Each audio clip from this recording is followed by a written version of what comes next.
Nag-reunion sa pilot episode ng bagong Kapuso show na Basta Everyday Happy, ang original batch ng Starstruck. Napuno ng tawanan ng kanilang muling pagsasama-sama at pag-throwback sa kanilang reality talent show experience. Balitang hatid ni Lars Santiago. Isang dekada na mula nang mag-dream, believe, survive sila sa Starstruck. At sa isang pambihirang pagkakataon, nagsama-sama ang Starstruck Batch 1 para sa pilot episode ng bagong Kapuso show, ang Basta Everyday Happy, kasama ang hosts na sina Donita Rose, Alessandra De Rossi, Gladys Reyes at Chef Boy Logro.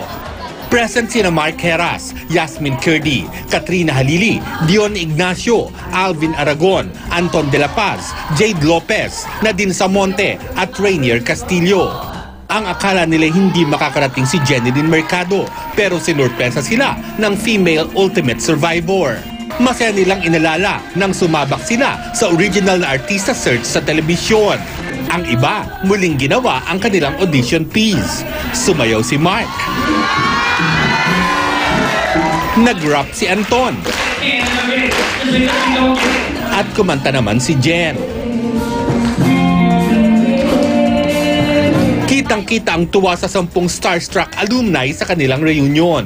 Sobrang saya dahil almost complete na kami. Wala lang si Christine, si Christian, saka si Sheena. Siyempre si Tyro nasa langit na. Ganun pa rin sila eh. Hindi pa rin sila nagbabago. Consistent yung kung ano kami noon, yung pa rin ngayon.